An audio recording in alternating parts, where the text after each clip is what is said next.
Okay, start करते हैं economics. और इकोनॉमिक्स में हम लोगों ने लास्ट लेक्चर में क्या पढ़ लिया था?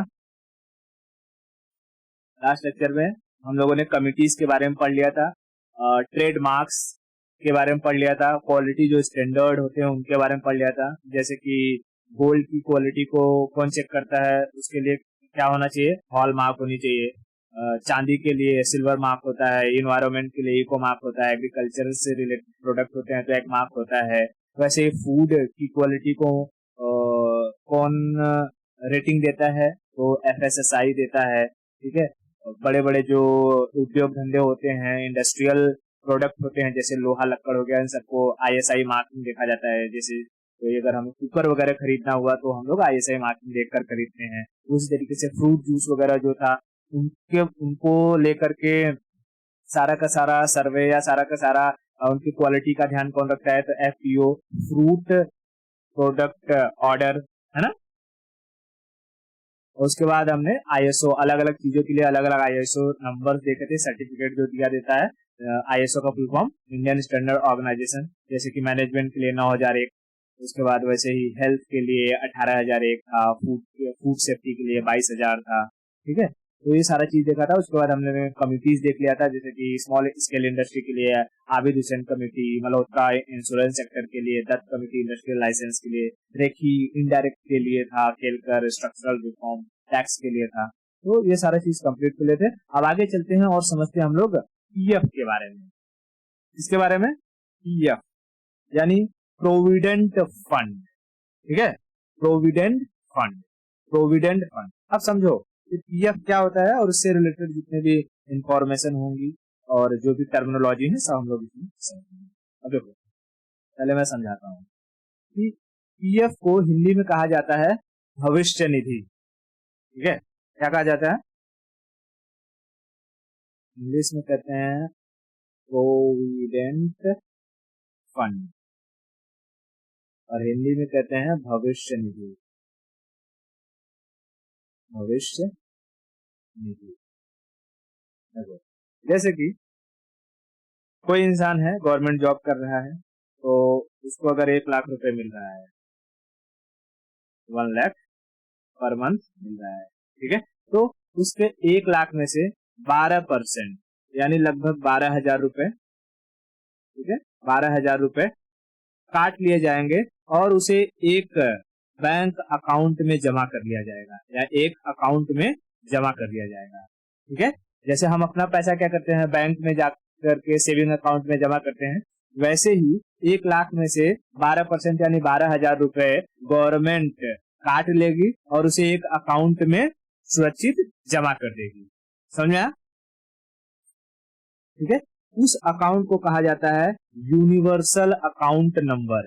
ठीक है, universal account number, universal account number. ठीक है, यूनिवर्सल अकाउंट नंबर। अब ये क्या हर महीने कटेगा? तो हाँ, हर महीने कटेगा। कब तक कटेगा? जब तक वो पर्सन उस गवर्नमेंट कंपनी में जॉब करेगा।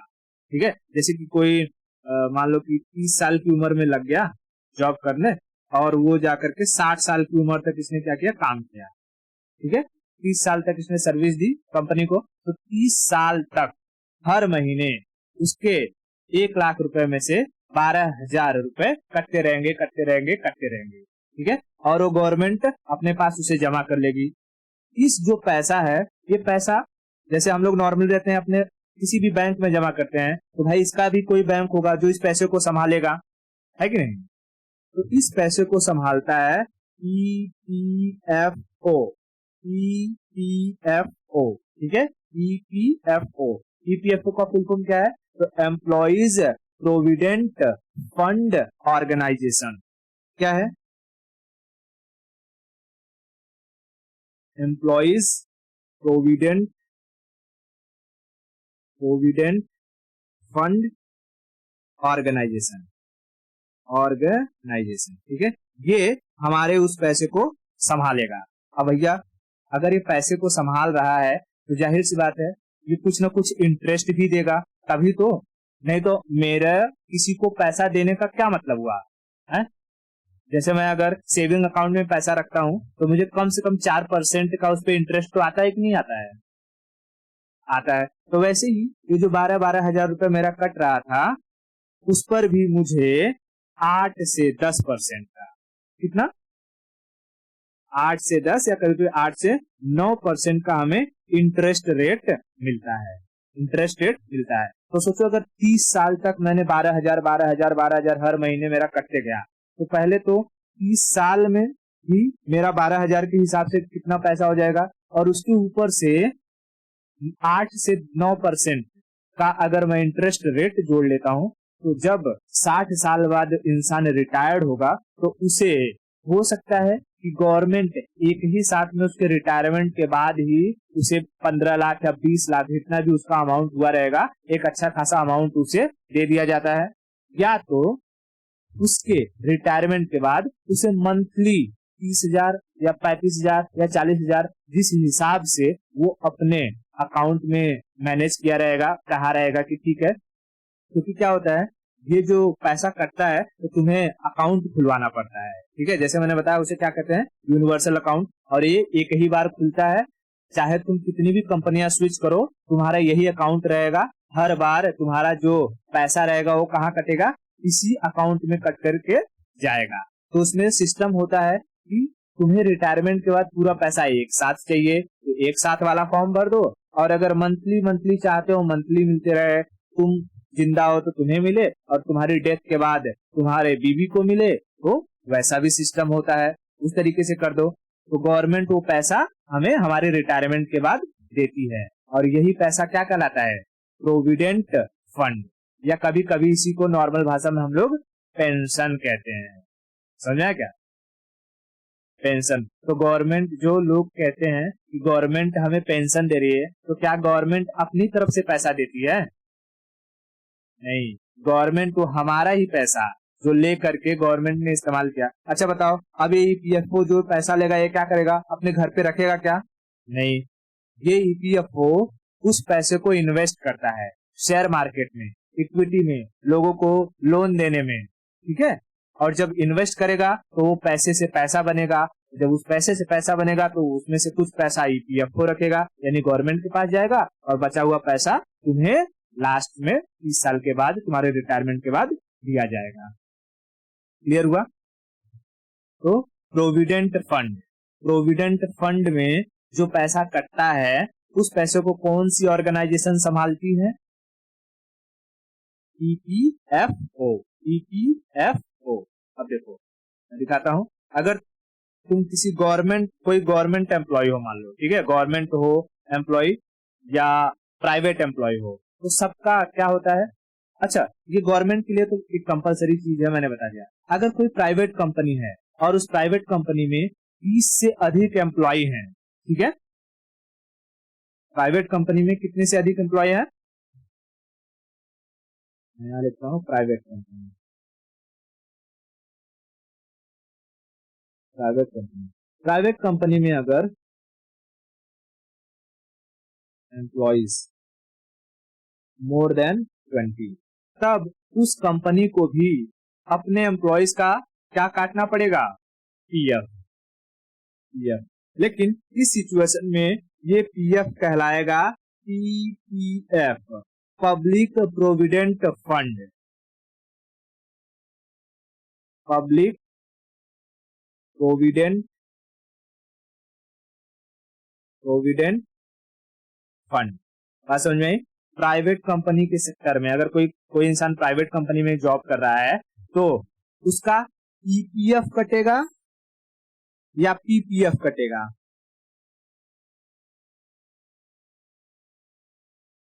प्राइवेट में है तो पीपीएफ, लेकिन गवर्नमेंट में है तो ईपीएफ, गवर्नमेंट में है तो ईपीएफ, ठीक है। दोनों ही सेम ही चीज है ना, पीपीएफ में सेम जो ईपीएफ है वही पीपीएफ है, बस सिर्फ क्या है यहाँ सेक्टर अलग हो जा रहा है कि अगर गवर्नमेंट है तो उसे हम ईपीएफ कहते हैं, एम्प्लॉइज प्रोविडेंट फंड, और अगर प्राइवेट है तो उसे हम पीपीएफ कहते हैं, पब्लिक प्रोविडेंट फंड।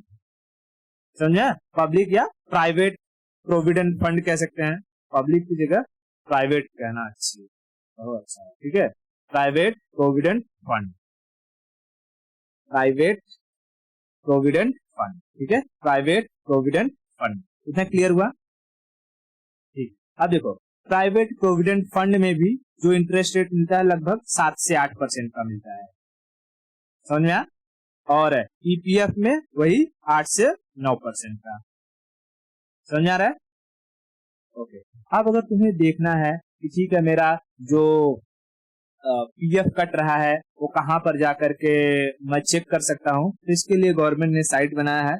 बताओ ये सारे के सारे पैसे को कौन संभालता है? पीएफ के पैसे को कौन संभालता है? अरे गवर्नमेंट की कोई ऑर्गेनाइजेशन होगी? नहीं रे बाबा, गौर ईपीएफओ, ईपीएफओ, ठीक है, ईपीएफओ। अभी तो पता है, तो सीधा चले जाने का गूगल पे और सर्च करो ईपीएफओ, ठीक है। जैसे ईपीएफओ पर जाओगे, यहाँ पर बहुत सारा पोर्टल हो जाए, या तो पहला पोर्टल ओपन कर सकते हो, कभी कभी पहला पोर्टल अगर ओपन नहीं होता है तो यहाँ चले जाने का यूनिफाइड पोर्टल पर और इस पर क्लिक कर लो। जैसे ही यूनिफाइड पोर्टल पे जाओगे तो तुम्हें यहाँ दिख जाएगा एम्प्लॉइज प्रोविडेंट फंड ऑर्गेनाइजेशन, समझ में आया? कहेगा कि ईपीएफओ किस मिनिस्ट्री के अंडर आती है? तो ministry of labour and employment, समझ में आ रहा है? Ministry of labour and employment के अंडर आती है ईपीएफओ। अब यहाँ पर जैसे कि मैंने कहा कि भाई तुमको क्या खुलवाना पड़ेगा, एक अकाउंट खुलवाना पड़ेगा, तो यहाँ पर तुम अपना यूनिवर्सल अकाउंट नंबर इंटर करोगे, ठीक है, universal account number, universal account number, उसके बाद पासवर्ड, पासवर्ड डाल दोगे और यहाँ जो कैप्चा है कैप्चा को इंटर करो, साइन इन करो, तुम्हें इसके अंदर का पोर्टल खुल जाएगा। तुम्हारा जो भी अकाउंट रहेगा, मैं दिखा देता हूँ वैसे, जैसे देखो ऐसा पहले एक पोर्टल खुल जाता है पूरा एम्प्लॉइज प्रोविडेंट फंड का, समझा रहा है? उसके बाद तुम साइन इन कर लेते हो, और जब साइन इन करते हो तो तुम्हारा देखो ये पूरा का पूरा अकाउंट ओपन हो जाता है, मतलब उसमें दिखाने लगता है। तो यहाँ पर व्यू है, मैनेज है, अकाउंट है, ऑनलाइन सर्विसेज है, और यहाँ पर लिखा रहेगा यूएएन, यूएएन मतलब universal account number, universal account number. तो तुम्हारा यहाँ पर प्रोफाइल पूरा दिखाएगा, यहाँ पर तुम्हारा ये यूनिवर्सल अकाउंट नंबर यहाँ पर दिखाएगा, तुम्हारा नाम क्या है नाम दिखाएगा, डेट ऑफ बर्थ दिखाएगा, जेंडर दिखाएगा, समझ में आया? उसके बाद नीचे खोलोगे तो और प्रोफाइल इंफॉर्मेशन पूरा दे देगा, ठीक है, ओके। उसके बाद अब तुम्हें अगर देखना है कि तुम्हारा जो यूएएन, देखो तुम कंपनी कितना भी चेंज करोगे, एक बार जो तुम्हारा यूएएन बन गया, यूएएन मतलब यूनिवर्सल अकाउंट नंबर, देखो ऐसा रहेगा पूरा का पूरा, ठीक है, जिसमें तुम्हारा यूनिवर्सल अकाउंट नंबर, नाम, पिता का नाम, केवाईसी हुआ है नहीं हुआ है, सारा का सारा कुछ यहाँ पर दिखा देगा, तुम्हारा फोटो वगैरह, ठीक है। तो उससे यही चीज तुम हर कंपनी में देते जाओगे, चाहे वो फिर कोई प्राइवेट कंपनी हो या चाहे वो कोई पब्लिक कंपनी हो। बात समझ आ रहा है क्या? हाँ, तो एक बार क्या अलग अलग कंपनी में जाने पर हमें बार बार यूनिवर्सल अकाउंट नंबर अलग अलग ओपन करवाना पड़ता है? नहीं, यूनिवर्सल पीएफ के लिए अकाउंट एक ही बार ओपन होता है, ठीक है। उस अकाउंट नंबर को क्या कहते हैं? यूनिवर्सल अकाउंट नंबर, ठीक है, universal account number, universal account number. अगर तुम्हें अपने चेक करना है कि मेरा जो है पासबुक का पूरा डिटेल क्या है, कितना मेरा पैसा अभी इकट्ठा हुआ है, गवर्नमेंट ने कितना पैसा काटा है, तो तुम यहाँ पर जा करके जो ये वाला यहाँ व्यू में जाओगे तो व्यू में एक रहता है तुम्हारा पासबुक, ठीक है, पासबुक, पासबुक पर क्लिक करो और तुम्हें यहाँ पर ले जाएगा दूसरे पोर्टल पर, वहां पर अपना यूएएन डालो, यूनिवर्सल अकाउंट नंबर डालो, पासवर्ड डालो, ये कैप्चा डालो, लॉगिन करो, तुम्हें सारा का सारा डिटेल दिखा देगा कि तुम्हारा अब तक कितना पैसा कटा हुआ है, समझ आया? ओके। तो प्रोविडेंट फंड क्या होता है समझ में आया क्या? प्रोविडेंट फंड क्या होता है, चलो बताओ।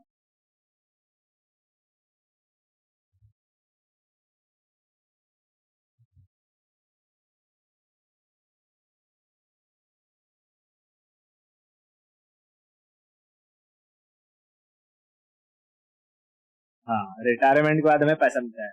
कितना परसेंट गवर्नमेंट काटती है प्रोविडेंट फंड?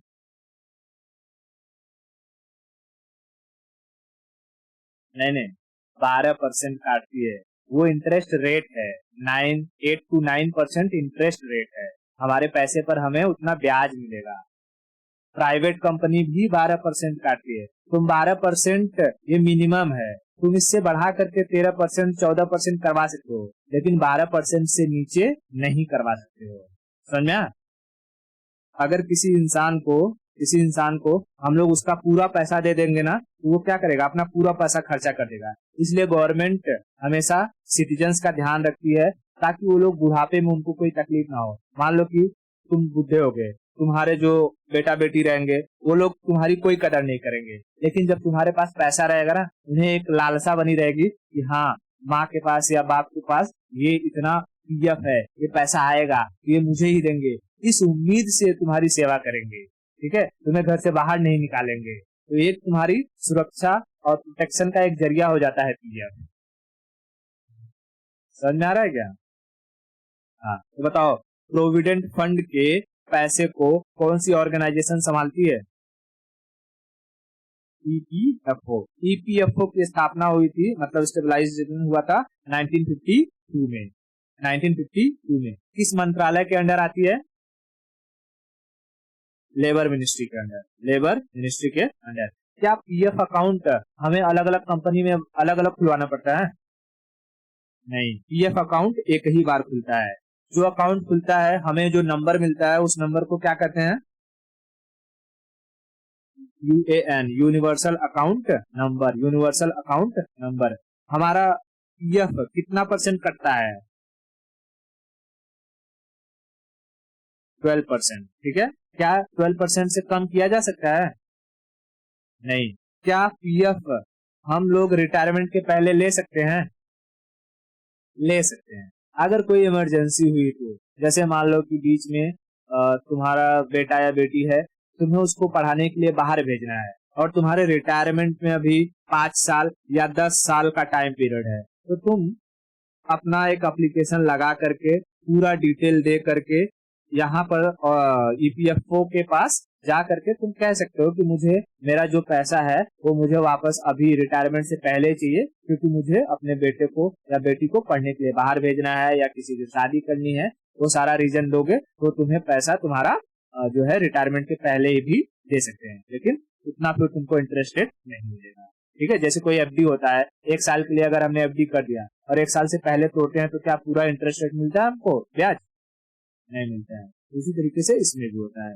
इतना क्लियर हुआ? प्राइवेट कंपनी में जो पैसा पीएफ कटता है उसे क्या कहते हैं? ईपीएफओ या PPFO? PPF. PPF, private provident fund. Private provident fund. इतना क्लियर हुआ? अब देखो, ये सारा का सारा चीज गवर्नमेंट प्राइवेट का हो गया, लेकिन गवर्नमेंट ने एक स्कीम लाया कि भारत का कोई भी सिटीजन जो 18 साल के ऊपर हो, वो अपने पैसे को सेव कर सके। ठीक है, लंबे टाइम पीरियड के लिए। ठीक है, लंबे टाइम पीरियड के लिए अगर सेव करना है तो वो सेव कर सके। उसके लिए एक स्कीम लाया गया जिसे कहा गया नेशनल पेंशन स्कीम। क्या कहा गया? NPS, national pension scheme. ये स्कीम किसी भी इंसान के लिए है। ठीक है, 18 साल के ऊपर का कोई भी इंसान, कोई भी ये अकाउंट ओपन करवा सकता है इसमें, और अपने फ्यूचर के लिए पैसे को सेव कर सकता है। ठीक है, इसकी स्टार्टिंग हुई थी 2004 से। इसे स्टार्ट कब किया गया?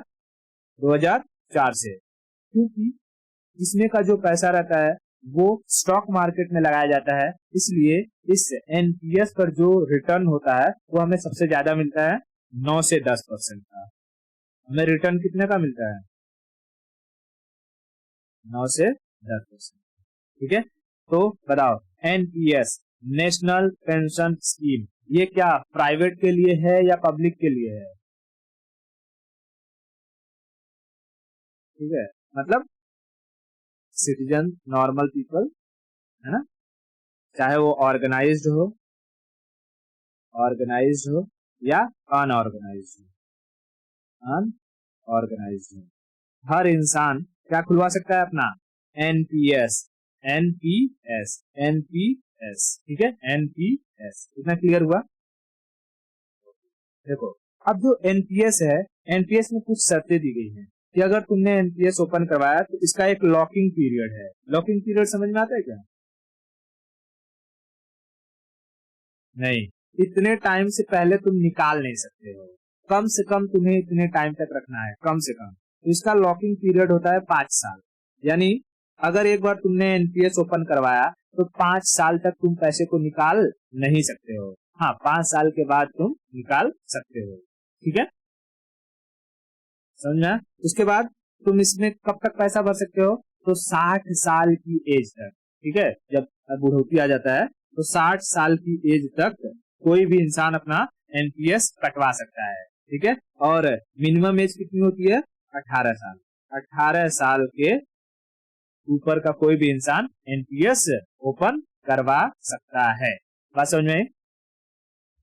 इसलिए कभी भी जैसे कि पेरेंट्स होते हैं अपने, तो अगर पेरेंट्स मान लो हमारे वर्किंग नहीं, वो काम नहीं कर रहे हैं, तो अगर कोई भी बच्चा है, इंसान, और वो चाहता है कि उसके पेरेंट्स सेल्फ डिपेंडेंट बन जाए, उन्हें किसी दूसरे के सामने हाथ फैलाने की जरूरत ना पड़े, या अगर फीमेल्स हैं तो फीमेल्स का मोस्टली क्या होता है कि अगर उनकी शादी हो जाती है तो दूसरे परिवार में चली जाती हैं, और वो अगर वर्किंग है तो वहां से अगर अपने घर पर पैसा भेजती हैं, वो ना पैसा लोगों को अखरता है, मतलब कि बुरा लगता है उनके ससुराल वालों को कि देखो यहाँ से पैसा वो अपने माँ बाप को भेज रही है ना। हाँ।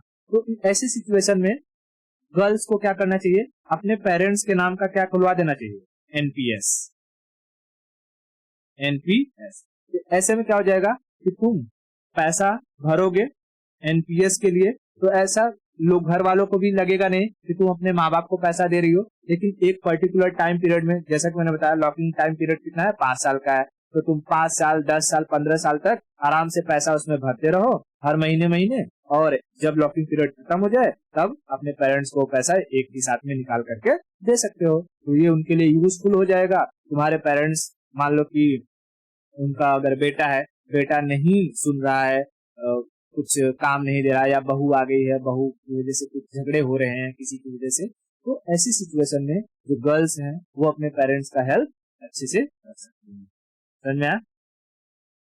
तो ये एक, बोलते हैं ना कि बेस्ट स्टेप हो सकता है टुवर्ड्स योर पेरेंट्स, कि हम उनकी कैसे हेल्प कर सके। क्लियर हुआ एनपीएस के बारे में? एनपीएस में लॉकिंग पीरियड कितना है? 5 साल के लिए। क्या एनपीएस, एनपीएस कोई भी इंसान खुलवा सकता है कि इसमें कुछ रिस्ट्रिक्शंस है? 18 ईयर के ऊपर कोई भी इंसान एनपीएस ओपन करा सकता है। इतना क्लियर हुआ? अब एक टर्म और आता है जिसे हम कहते हैं ग्रेचुटी। सुना है कभी ग्रेचुटी? जब भी हम किसी कंपनी में काम करते हैं, ठीक है, ग्रेचुटी बोनस की तरह ही होता है। बोनस तो सुना होगा ना। देखो, जब भी हम किसी कंपनी में काम करते हैं और उस कंपनी में कम से कम मैंने 5 साल काम किया हो। कितने साल? 5 साल। अगर मैंने कम से कम 5 साल काम किया हो और उस कंपनी में 10 से अधिक एम्प्लॉय हैं, एम्प्लॉय कितने हों? Employees more than 10। तो उस कंपनी की ये जिम्मेदारी हो जाती है, लाइबिलिटी हो जाती है कि वो इंसान जो तुम्हारी कंपनी में 5 साल से अधिक काम किया है उसे तुम ग्रेचुटी दो।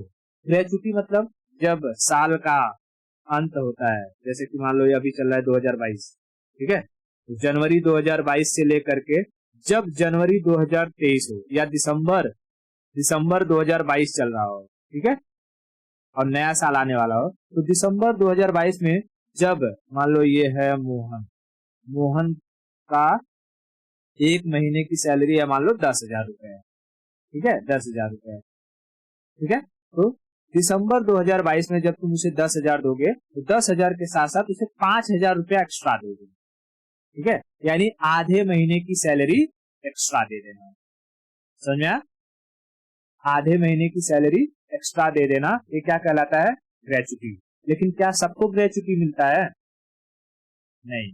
ग्रेचुटी उसी इंसान को मिलता है जो अपनी कंपनी के प्रति लॉयल होता है, कम से कम 5 साल उस कंपनी में जॉब किया हो। समझ में आया? तो ये ग्रेचुटी, अब ग्रेचुटी जब देने का प्रावधान है, उसका कोई न कोई एक्ट, कोई न कोई नियम कानून आया होगा। हाँ, तो ग्रेचुटी एक्ट आया था 1972 में। ये सारी की सारी चीजें किस एक्ट के तहत है? Gratuity act 1972। ठीक है, ग्रेचुटी एक्ट 1972, ग्रेचुटी एक्ट 1972। समझ में आया? तो ग्रेचुटी क्या होता है, क्लियर हुआ? देखो, बोनस में क्या होता है कि बोनस कभी कंपनियां देती भी हैं और कभी नहीं भी देती हैं। अगर कंपनी को बहुत अच्छा प्रॉफिट हो जाता है, ठीक है, जैसे कि हमने शेयर मार्केट में पढ़ा था बोनस के बारे में, कि अगर कंपनी को किसी साल मान लो उसका टारगेट था कि मुझे 1 लाख का प्रॉफिट चाहिए, लेकिन उसको प्रॉफिट हो गया 1.5 लाख का। ठीक है, 1.5 लाख का। तो उसने प्रॉफिट कैसे हुआ? कंपनी के वर्कर की वजह से। तो कंपनी कहेगी कि भाई जो 50,000 एक्स्ट्रा प्रॉफिट हुआ है वो कंपनियों में, मतलब कि कंपनी के जो वर्कर्स हैं उन्हें बांट देते हैं। उसे हम क्या कहेंगे? साल के अंत में वो उनको बोनस दे दिया गया है। ठीक है, लेकिन जो ग्रेचुटी होता है, ग्रेचुटी वो 15 दिन की एक्स्ट्रा सैलरी होती है। समझ में आया? 15 दिन की एक्स्ट्रा सैलरी को हम क्या कहते हैं? ग्रेचुटी। ग्रेचुटी को कैलकुलेट भी किया जाता है, जैसे उसका मैं फॉर्मूला बता देता हूं। देखो, ग्रेचुटी इज इक्वल टू होता है सैलरी, सैलरी तो दोगे प्लस डीए। डीए क्या होता है? डेली अलाउंस, है ना, डेली अलाउंस इनटू 15 दिन, फिर टेन्योर, इतने साल काम किया, डिवाइडेड बाई 26 डे। ठीक है, 26 डे क्यों? एक महीने में अगर हम 30 दिन पकड़ते हैं तो 3-4 दिन तो छुट्टी हो जाती है, संडे संडे, है ना। हाँ, तो ये है ग्रेचुटी का फॉर्मूला। ग्रेचुटी, ये टर्म समझ में आया क्या? क्या ग्रेचुटी और बोनस सेम होते हैं?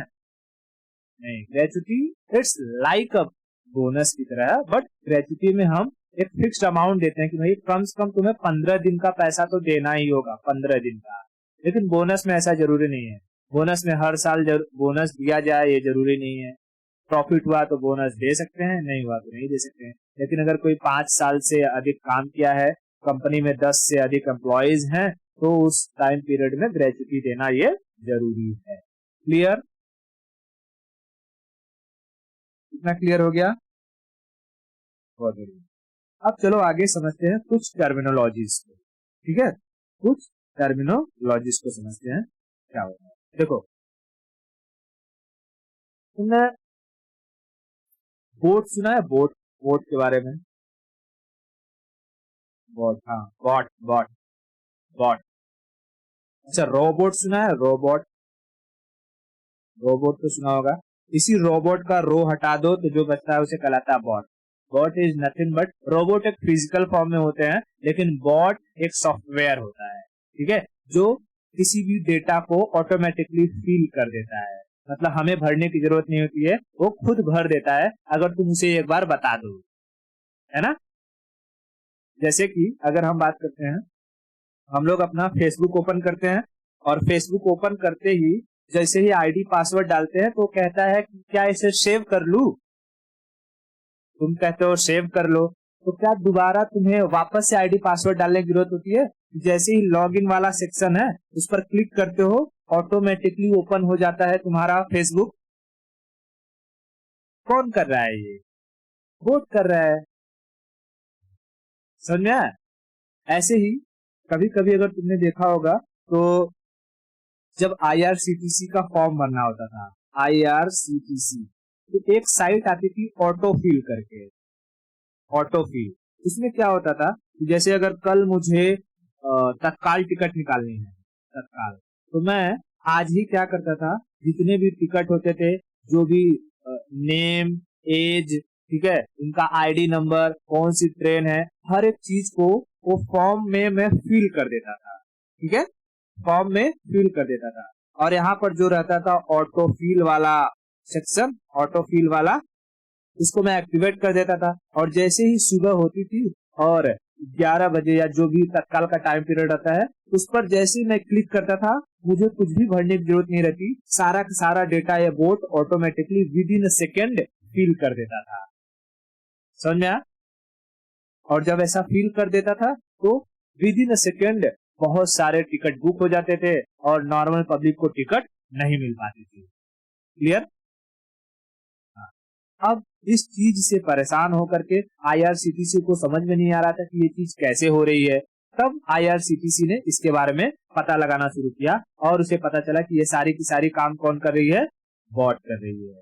ठीक है, बॉट कर रही है। अच्छा, बॉट का और अगर एग्जांपल लेना है तो हम समझ सकते हैं, तुमने हमारे जो फोन होते हैं, फोन में एक आता है ओके गूगल करो तो बोलता है ना, हम कहते हैं ओके गूगल, तो वो बोलेगा हाँ क्या सर्च करना है, मतलब जो भी पर्टिकुलर चीज को सर्च करना रहता है हम बोल देंगे, वो सर्च कर लेता है। वो क्या है, बोट है एक तरीके का, अंदर बैठा हुआ, उसके अंदर वो सीख रहा है, तुमसे जो बताओगे वो कर देगा। इसी तरीके से आजकल के अमेजोन पर एक स्पीकर है और ये स्मार्ट क्या कहते हैं उसको, एलेक्सा, एलेक्सा, हाँ एलेक्सा, ये देखा होगा ना कई बार, ये वाला, ये बहुत इसका ऐड आता होगा, एलेक्सा टीवी चालू कर दो, एलेक्सा भैया का मूड बना दो, एलेक्सा गाना बजा दो, है ना।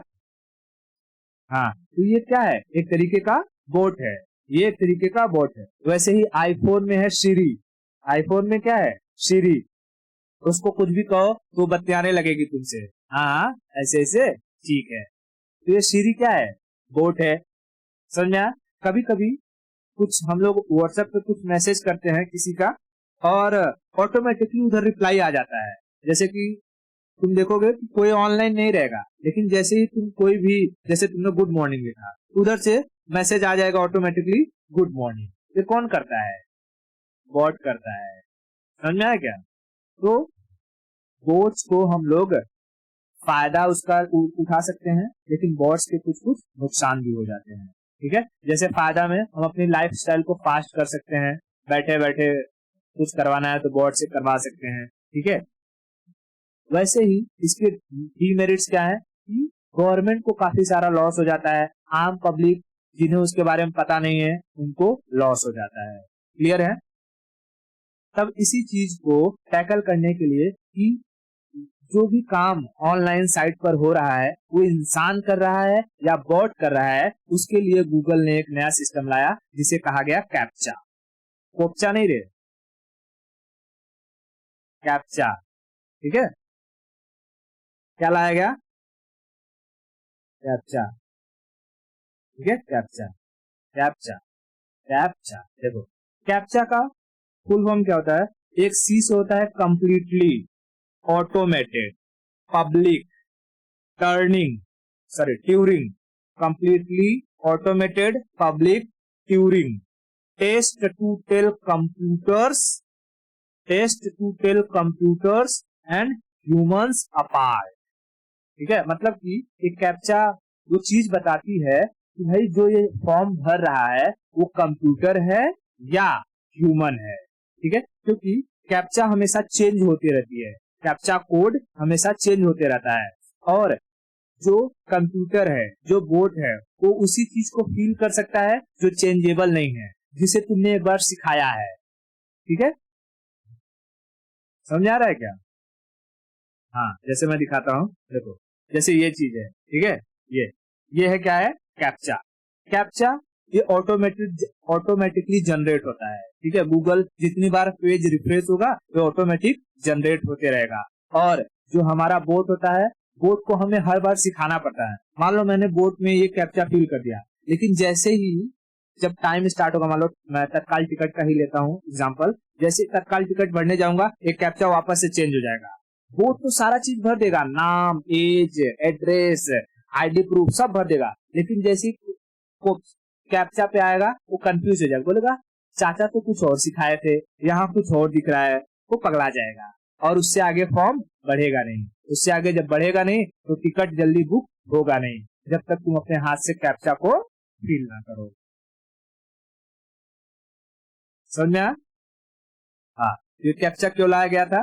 ताकि ये पता लगाया जा सके कि कौन इंसान बिना रजिस्टर्ड किए बिजनेस कर रहा है। अब कोई इंसान एक सेकंड में 10 टिकट वो बुक कर ले रहा है, मतलब वो किसी न किसी को बेच रहा है, और वो बेच रहा है मतलब उसका, देखो बेचने के लिए तुम्हें ना रजिस्ट्री करानी पड़ती है। जैसे तुम्हारा दुकान है, दुकान खोलने के लिए तुम्हें रजिस्ट्री करानी पड़ती है, कंपनी चलानी है तो उसके लिए रजिस्ट्री करानी पड़ती है। वैसे अगर तुम्हें टिकट बेचना है तो तुम्हें रजिस्ट्री करानी पड़ेगी IRCTC पे जाकर के, IRCTC को पैसे देने पड़ेंगे।